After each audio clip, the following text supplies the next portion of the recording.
Hi everyone, this is another question from Pathfinder MCQ problem number 3। इस question में हमारे पास एक मेटल सिलेंडर है और इस मेटल सिलेंडर का टेम्परेचर 50 डिग्री सेंटीग्रेड है। इसको एक आइस स्लैब पर जिसका टेम्परेचर 0 डिग्री सेंटीग्रेड है प्लेस कर दिया गया है। सिलेंडर के टॉप और कर्व्ड सरफेस को हीट इंसुलेट कर दिया गया है ताकि यहाँ से बाहर हीट फ्लो ना हो, और इसका जो बॉटम सरफेस है वो कंडक्टिंग है।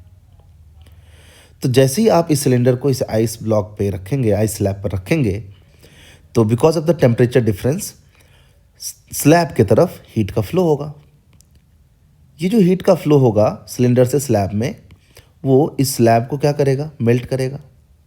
तो मेल्टिंग के वजह से जो वाटर फॉर्म होगा वो यहाँ साइड से निकल जाएगा और वहाँ जो गैप बनेगा उस गैप में ये सिलेंडर फिट हो जाएगा।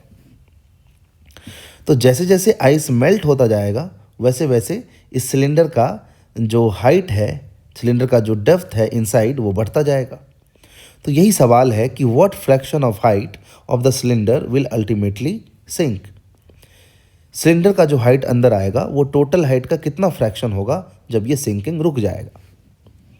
तो मैंने यहाँ लिखा है कि when sinking stops melting stops, क्योंकि सिंकिंग हो क्यों रहा था, मेल्टिंग के वजह से वाटर फॉर्म हो रहा था, वाटर साइड से निकल रहा था और वो जो सिलेंडर है वो नीचे की तरफ आ रहा था। तो मेल्टिंग हो क्यों रहा था, क्योंकि टेम्परेचर डिफरेंस था और हीट मिल रहा था आइस को, उसको लेटेंट हीट मिल रहा होगा, इसलिए वो मेल्ट हो रहा होगा। ये हीट फ्लो कब बंद हो जाएगा? हीट फ्लो तब बंद होगा जब ये सिलेंडर भी 0 डिग्री सेंटीग्रेड पे पहुंच चुका होगा, क्योंकि by then the temperature difference will be 0, there will be no net transfer of heat. तो जब कोई नेट ट्रांसफर ऑफ हीट नहीं होगा तो उसके बाद मेल्टिंग बंद हो जाएगा, सिंकिंग बंद हो जाएगा। तो इस वॉल्यूम में जितना ये सिंक किया है, अगर मान लो कि सिलेंडर का एरिया ए है, तो इस वॉल्यूम में कितना एरिया, ए इंटू एच, ये हाइट मैंने एच माना है।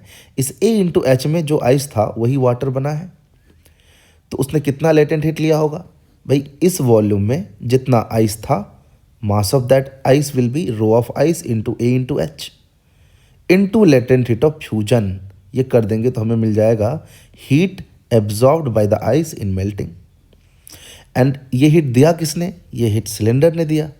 तो सिलेंडर का टेम्परेचर 50 से अगर 0 तक आया है तो उसका सेंसिबल कूलिंग हुआ है, तो उसने कितना हीट रिलीज किया होगा? Delta Q equal to mass of cylinder specific heat of cylinder into delta T, that is 50 degree.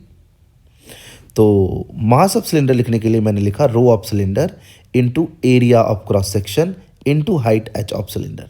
ये मास ऑफ सिलेंडर आ गया। Specific heat of cylinder into temperature change, temperature difference, that is 50, है ना। इसको 50 लिखो, है ना, ठीक है। नाउ हमें क्या निकालना है? फ्रैक्शन निकालना है एच बाई एच। तो ये एच बाई एच करेंगे तो रो सिलेंडर को मैंने रो सी लिख दिया है ना, जैसे स्पेसिफिक हीट ऑफ सिलेंडर को एस सी लिखा है, डिवाइड बाई रो आई। ये 50 और latent heat of fusion of ice. अब रो ऑफ सिलेंडर दिया हुआ था 9 gram per centimetre cube and rho of ice also in gram centimetre cube 0.9 है। तो इसको मैंने बिना यूनिट चेंज के डायरेक्टली लिख दिया, क्योंकि इसके यूनिट्स तो कैंसिल हो जाएंगे। स्पेसिफिक हीट ऑफ सिलेंडर हमारे पास है 400 जूल, 400 जूल पर केजी डिग्री सेंटीग्रेड। तो ठीक है, लिख दिया ये। ओके, नाउ बचा क्या? हाँ, ये 50 और लेटेंट हीट ऑफ फ्यूजन भी दिया हुआ है 4 इंटू 10⁵ जूल पर केजी। तो ये सब पुट करने पर ये वैल्यू आता है 0.5। तो परसेंटेज में this will become 50%। So 50% of the cylinder will sink. तो ऑप्शन सी हमारा आंसर होगा। ये ए है, बी है, इसको सी लिखना चाहिए था।